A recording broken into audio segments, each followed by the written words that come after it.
Zidane Zidi is a man on fire this season. 9 goals, 4 assists, and 1 injury, which means he's out for the first game today. He should be back for our second game, but yeah, not ideal for him to get a twisted ankle right as he is starting to find some momentum. And well, as for ourselves, we are also starting to find a little bit of momentum. 3 games played since we were last here, all in the league. A 5-1 win against Everton kicked things off. A comeback win which saw Zidane grab 2 goals and an assist. After that, we had Man City and Arsenal to play back-to-back, 2 games which I don't think are ever easy. We were actually level in this game against Man City in the first half. That was before Shrek scored against us. Yeah, he's done it again. And from there, we did need to go on the front foot. It meant that we ended up conceding 2 goals in the last 10 minutes. 3-0 against Man City was kind of a disappointment. Only really made up by our response in the next game. We were taking on Arsenal, and we had a really pretty first goal in this game. We really rotated the team as well. Jesus Maria Garcia starting. Bordelas was starting on the other side. Jimenez was in at centre-back. And we played some really nice football in this game. I want to show you this whole sequence of play, because genuinely, it was just a bit of everything that we're about. Our 3 at the back, creating overloads, getting the ball from one side to the other, and players having that confidence to carry the ball themselves. In the end, the ball's whipped to Bordelas, who took it down with a very difficult angle, but capped things off with a good finish. You can see them on the floor here. This is where Zidane got injured. This game did end up finishing 3-0, and I'll tell you now, the final goal by Cardozo was without a doubt the pick of the bunch. How about this for a finish on his weaker foot, first time in off the post?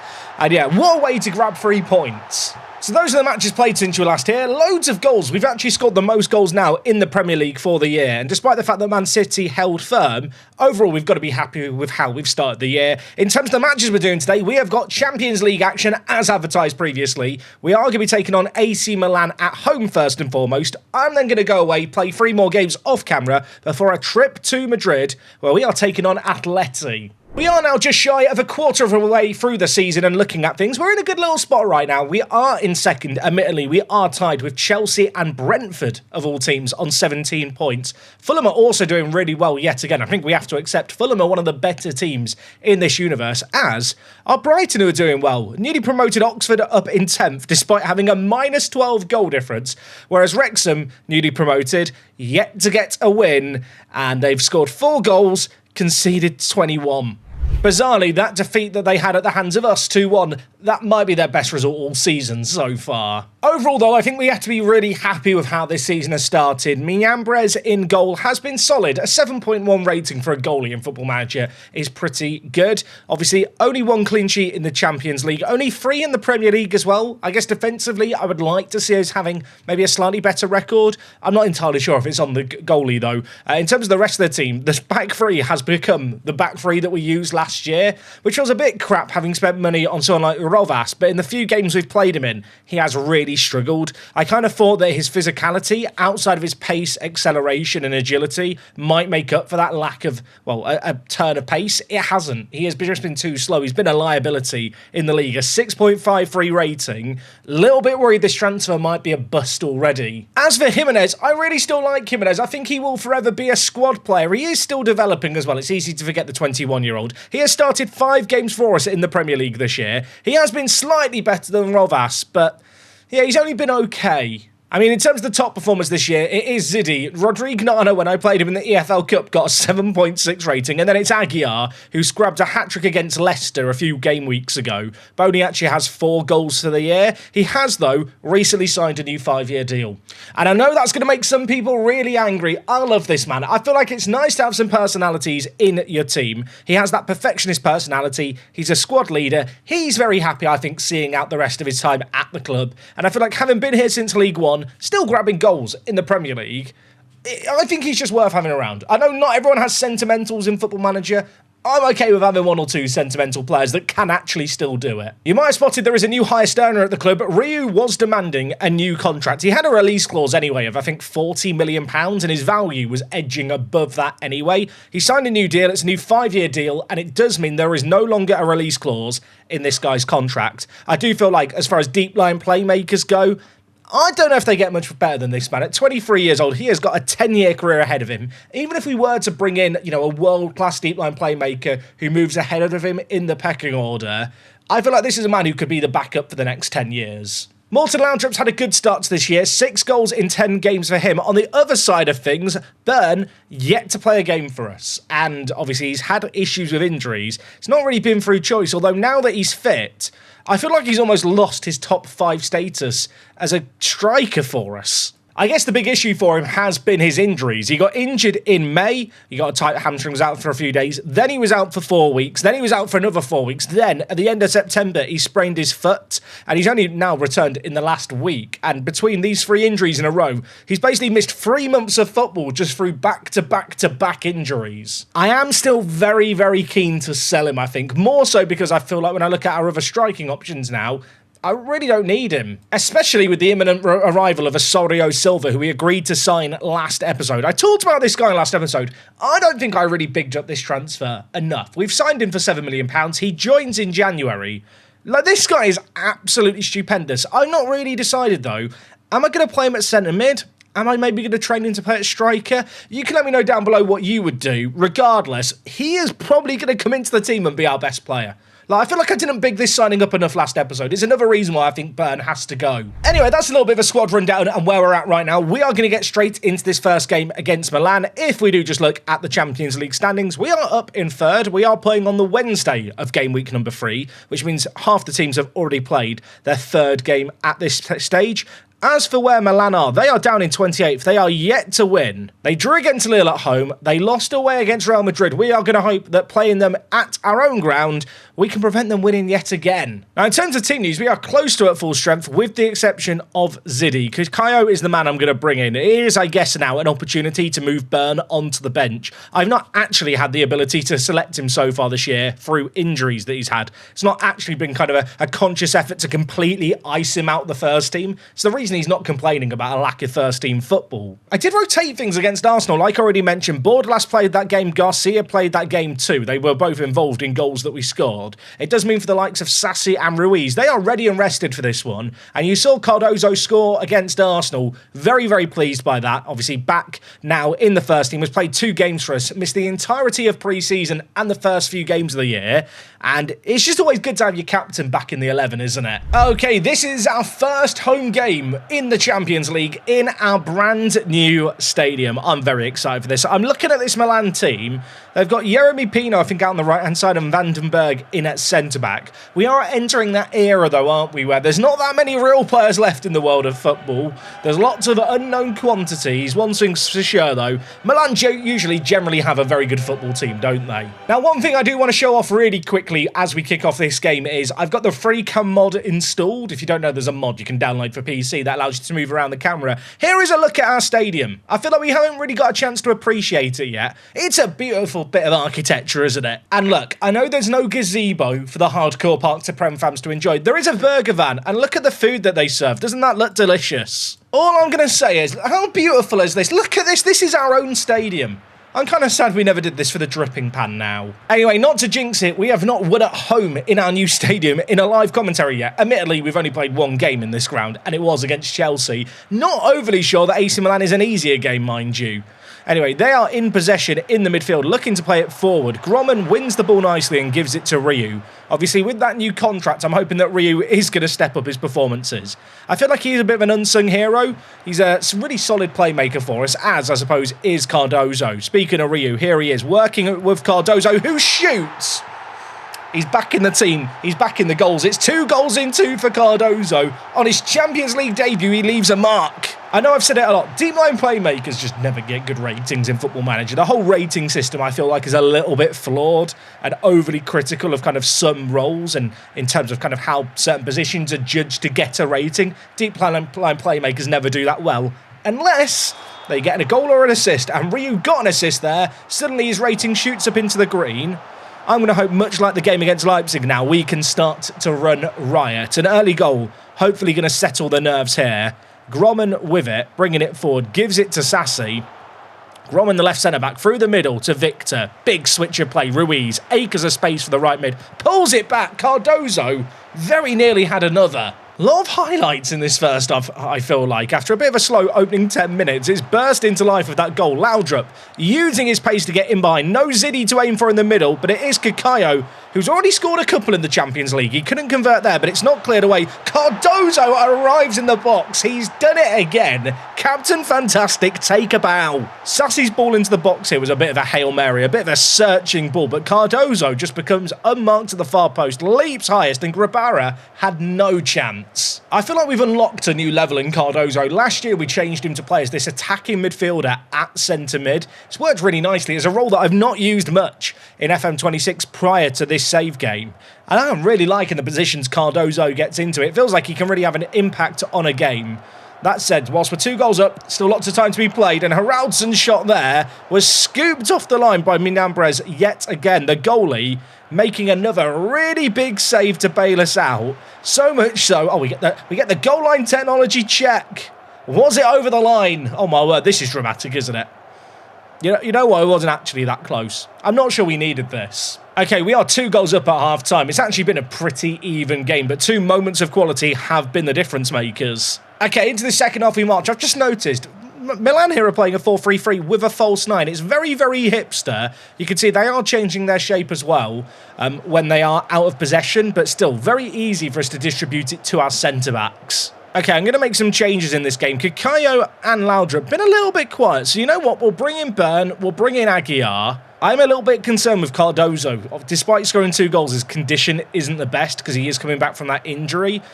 At the same time, I think I've got to keep him on. I'm going to bring in Simon at centre mid, and Ruiz I'm going to take off for Garcia. Not Luis Garcia, though. Jesus Maria Garcia. It dawned on me between episodes that recently I've now got 2... Well, I've got 2 right midfielders called Garcia, which is definitely poor planning by me. We might have to start just calling Luis Garcia Little Garcia or Luis. You'd probably prefer Luis to Little Garcia. It's a bit of a dig, isn't it, really, considering he is older too. Okay, this has been a very tame second half, hasn't it, really? Milan have not created a great deal. Cardozo, could he create something for us here? We've been quiet too. The pressure's not on us to do anything, though.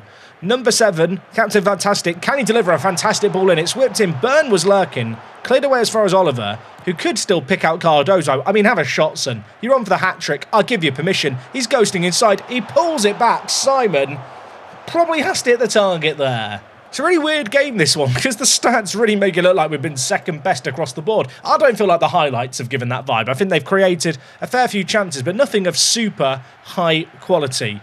Obviously, the closest they've come to scoring was that prior free kick. They've got another one here.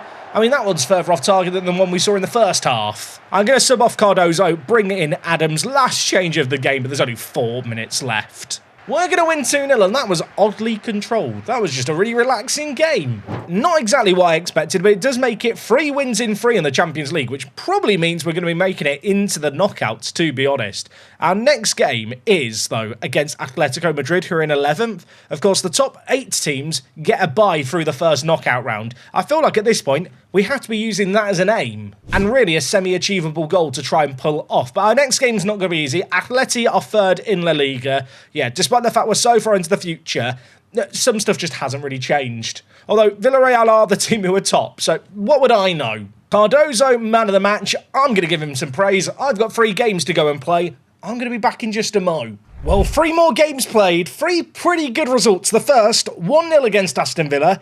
Aguiar, the hero. The lone goal in this game was some proper vintage Lewis FC. Maria Garcia passed the ball by Nguashi, and then Garcia just doing what he does best. Getting past his man, getting the ball into the middle. Aguiar, towering header. Yeah, lovely way to win a game. After that, we played Chelsea in the EFL Cup. Kenneth Gromman, man of the match in this game. A weird game, really. This should have been a difficult game on the face of it, but Hickey got sent off for them after 11 minutes, and naturally, playing almost the entire game down a man, Chelsea struggled. In the end, we won 2-0. Really dominant display here. Sassy did pick up a little bit of a knock, though. And in our most recent game, we took on Bournemouth. Yes, a 3-2 win here. Laudrup grabbing 2 goals in this game. After this match, he asked for a new contract. I told him, mate, you've got 4 years left on your current deal. Come back later.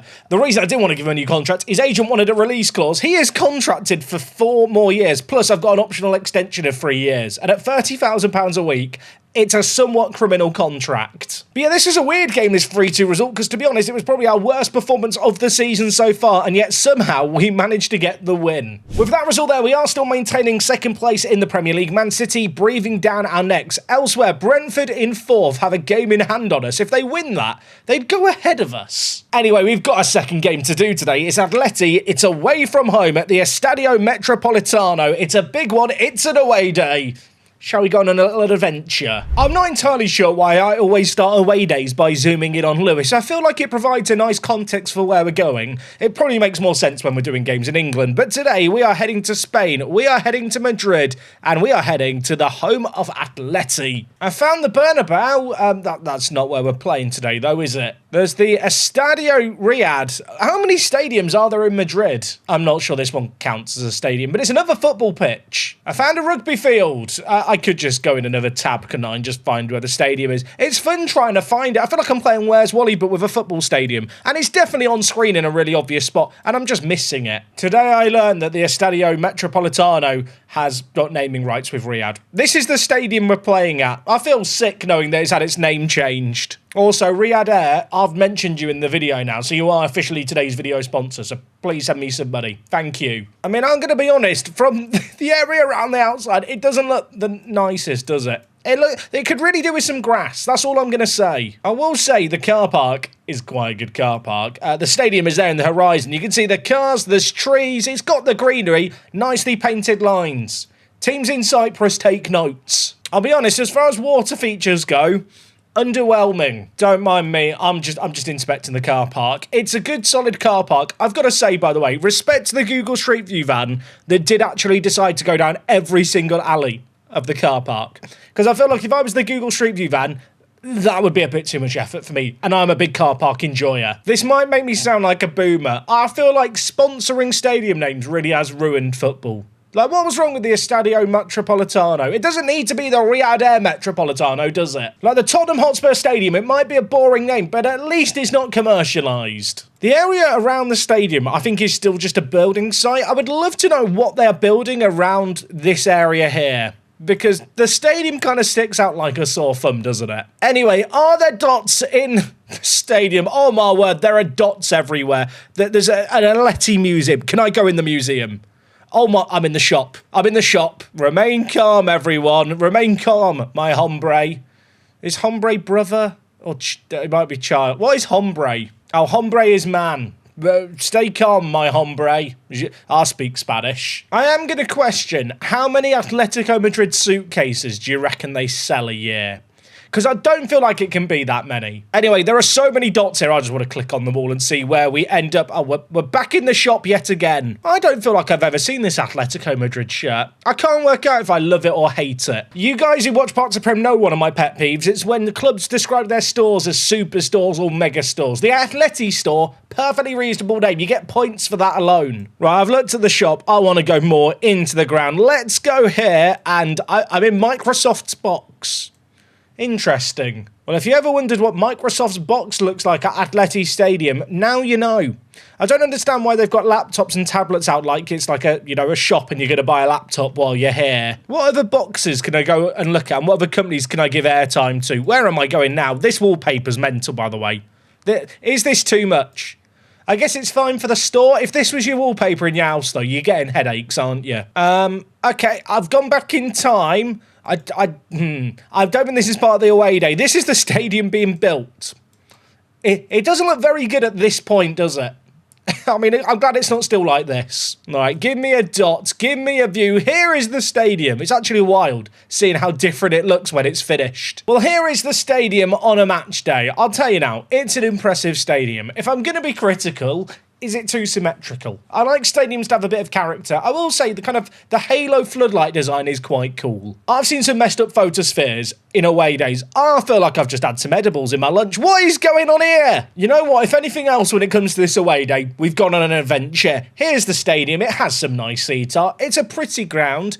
If I'm going to be honest, is it a bit boring? Is it a bit... Yeah, I don't know if it has character. I feel like it's the fact the stadium is just like on the edge of town in what is clearly like an area undergoing development, and it's just not done yet. Like, don't get me wrong, it looks nice. It's a modern, pretty stadium. It's got food, it had a nice shop, there's a restaurant here. Why is there a Native American outside? You know what? I'm not going to get the answers to that question, am I? Okay, the Estadio Metropolitano, I've got to give it a rating. I do like it. I don't hate it, but it's not a perfect away day by any means. I'm going to give it a very, very respectable 6 out of 10. I feel like, the car park was amazing. I just think if the park was a bit better, if the stadium just had a bit more of a USP, I know I'm boring in that regard. I just hate modern stadiums, I think. And whilst, yes, there was a little bit of an adventure, I don't know, it just didn't tickle my pickle. Anyway, let's move on from that statement rather quickly and talk about the match today. Kakayo out injured, fractured his ribs, still out for up to 9 days. Was a little bit shocked actually with how quick the recovery time was for fractured ribs. It was, I think, less than 3 weeks, so I assume it wasn't a bad fracture. In terms of the rest of the team, I am going to fill out the bench here. Nana is the goalie who should be on the bench. In terms of the starting 11, I mentioned Sassy picked up that little injury. He did miss our most recent game. Matt Sharpness isn't 100%, but I think we have to play him in this one, even if in terms of average ratings he's not been great. And elsewhere, with Kakayo out injured, with Ziddy coming back from an injury of his own, which I don't really want to rush him back from, Byrne is going to get the nod. He has just played the most recent run of games, didn't score in any of them. Maybe today's the day. Simeone, by the way, is still Atleti's manager in this universe. They are playing some proper harambal football with loads of players behind the ball. To be fair, we are also guilty of that, so who am I to judge? Feel like today is a rather big day for Byrne. I've given him a few chances lately. I am going to look, I think, to move him on. Maybe today's the day he could try and redeem himself and win back my heart. In terms of the rest of the team, it is just full strength. I'm hoping we can really keep our momentum going. We've been on a fantastic little run lately. Obviously, the win against Chelsea was really nice in the FL Cup. It was a game I expected us to struggle in. We've scored inside 7 minutes. That's come from nothing. Laudrup has his 4th goal in 4 Champions League matches. It's weird. I feel like we've got a bit of momentum going. I was thinking when we lost 3-0 to Man City, that was going to be maybe, a bit of a derailment. Admittedly, here is one of the worst goals I've ever seen. It's awfully scrappy. Laudrup was never going to miss the chance. A mix-up in the defence. I ain't going to complain, though. I mean, their in-possession shape looks defensive. Their out-of-possession shape is absolutely disgusting. I am actually thinking in this game I might switch the distribution to the flanks. I'm a little bit worried that with Alvarez and Alex B here playing as centre attacking mids, they are, well, at least possibly going to be able to push our centre-backs and press them for the ball. It's all very nice playing it out from the back, playing this nice passing brand of football, but actually, when you're coming up against almost a front three, it's always a bit of a gamble. We find ourselves a goal up in this game. Atleti quiet through the first half of this first half, but that could change quickly. Of course, they're playing with their own back three. I feel like the pattern of play you can see there where they recycle position and possession is very similar to us, although on this occasion, they've lost it, and it's Victor blazing forward, going down in a heap. I mean, I'll tell you what, the falling animation there looked really good for a penalty decision. It has been given by the ref. VAR will check it. Victor, well, he just came bearing down on goal, didn't he, from deep. Forced the decision. The referee confirms his decision. We have a chance from the spot to make it 2-0 here. And is the fairy tale just going to keep on going? Could we make it 4 wins in 4? It's Laudrup stepping up. He already has 1 goal. He's been on fire lately. With Ziddy out injured, he has stepped up. And he sends the keeper the wrong way. We are 2 goals up yet again on the road. There is a kick-off highlight immediately, so you know what? I'm not going to get too big for my boots just yet and start singing and dancing. Although if we get the 3rd goal, imagine Laudrup's on for the hat-trick, by the way. He's given up running there. I'm not sure why. Yeah, he just stopped running. He could have got on the end of that, I swear. Oh no, Atleti are on the attack. Have I started to relax a bit too much here? Kanate in behind. Karim Kanate blazes it wide. He was offside anyway. I mean, that's their best chance, and it wouldn't have counted even if it had gone in. I mean, Atleti have had 76% of the ball to our 23%. I mean, what are we doing? We're not having any of the ball. We don't need to have the ball. Possession is optional. I feel like in Football Manager, it's very easy to fall into the trap when you play kind of a free centre-back formation of having loads of possession, but just having it really deep inside your own half. Of course, we don't press high. We regroup when we don't have the ball. I'm happy for Atleti to have the ball at the back now. It's about them trying to get it forward like we are here. Byrne hits the post. He should have had his 1st goal for the season there. Free kick at the end of this half. 2 minutes have been shown. 2 minutes have been played. Cardozo shoots, hits it. The keeper has tipped it over and he had to get there. And that was the final bit of action for the half. I mean, looking at the stats of this game, there's not been a load of shots. I feel like every chance that we've had has been shown as a highlight. But as for Atleti, I mean, they have to change stuff up. They're the team that need to score next. Just going to tell the players they're doing brilliantly. I feel like we don't need to overcomplicate things. Okay, 5 minutes into this second half. I mean, I am loving life right now. We are just enjoying the Champo. I do feel like our system lends itself well where, you know, perhaps teams underestimate us. Perhaps they look at our reputation and some of the players that we have and think we're there for the taking, and we just punish them on the break. We've done it a lot. Cardozo. I mean, with the goals he's been scoring lately, I was expecting that to go in. Atleti going short. They're still trying to build it out from the back. Are they ever going to change their plan? Are they going to realise it's not working? I say that. They're on the attack here. And Coyote is kind of in behind. Julian Alvarez is there. It's saved by Nimambrez. Kanate scores. And that's what I get for goading them. I will say here, Coyote got in behind Ruiz, kind of surprisingly, and from there we were in a world of trouble. I still feel like in this situation here we should be doing okay. Minambrez made a great save, to be fair, it's just fallen straight to Kanate. It's a bit unlucky. Having got that one goal back, I feel like Atleti's tails are going to be up. I am wondering if I should switch the wide players to be wing-backs and kind of full-backs when we don't have the ball. Just our usual kind of shut-down strategy in games where I feel like we just need to see things out.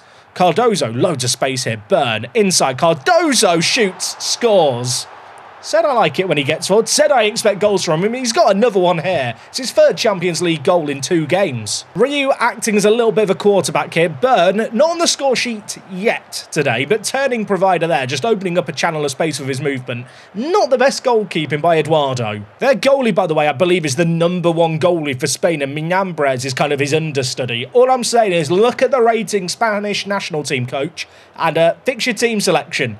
I realise I probably should be making those tactical changes I mentioned to go more defensively kind of sound, or at least at the very least making some changes to bring in fresh legs. I'm enjoying myself too much. Can you tell? I'm having a yap today and kind of just trying to slate Atletico Madrid rather than actually managing a football match, which is probably, well, to my own detriment. They've nearly scored there. Let's now actually make changes. You've seen me make these changes a few times already. To be honest, at this point, I should probably just set it up as a preset. I kind of wish in a weird way, rather than using up another kind of one of these free tactical slots, you could almost have like sub-tactics that you can quickly flick to, like at a single click, because the amount of times where I want to make this change is kind of frequent. I'm looking at the fitness levels across the board. Let's take off Sassi. Let's bring in Garcia. I'm going to bring in Suarez for Ryu. Oliver's on a yellow card and looking a little bit worse for wear. Let's bring in Jimenez. And I think we'll just go with those 4 changes. I just want to see out this game now. Okay, corner for Atleti. If they get 1 goal back, you start to panic just slightly, don't you? The ball's whipped in. Diamande gets it. That is that 1 goal that I feared, and it's come from a set piece. I don't feel like they've created much in this game. Not that we've created a ton, but they've been, well, converting the chances that they do get. That's just gone straight between the defenders. I don't think Minambrez could get down to it. It's a 1-goal game. There's 5 minutes left. I'm going to shout some praise at the players, purely because I feel like we're still playing pretty well in this game. 5 minutes of added time. There is a set piece. It's Julian Alvarez over it. Estevao is also in their ranks. It's shot. It hits the crossbar. You know what? Time to up the time wasting. 1 minute left. Hold on, lads. I'll tell you what, this game I thought was going to be more convincing at various points than it's ended up being. We've held on, though. A 3-2 win. Another really good result in the Champions League. You made the doubters eat their words. That is 12 points from a possible 12 in the Champo. And arguably, we've just played 2 of the toughest games. Laudrup with 2 more goals as well. He is having an absolutely massive, massive season so far. The media are saying we're fortunate to be Atleti. Get out of here. Now, looking at our upcoming games, we've got Basel in the Champions League and Besiktas. Both these games are at home. I'm not going to worry about those ones too much. I appreciate we've played a lot of matches at a relatively early point in the season, kind of so far in the episodes this week. So I think next time, I'm going to get forward a little further. We've got Liverpool in the Carabao Cup quarter-final. We've not won the Carabao yet. It would be lovely to do that. Maybe that's a game to come back for. Anyway, folks, really hope you have enjoyed today's episode today. If you have, you know what I'm going to say. Go down below, show it some love. We're back next time with more. Until then, it's me, Jack, and I'll talk to you guys in a bit. I'm out.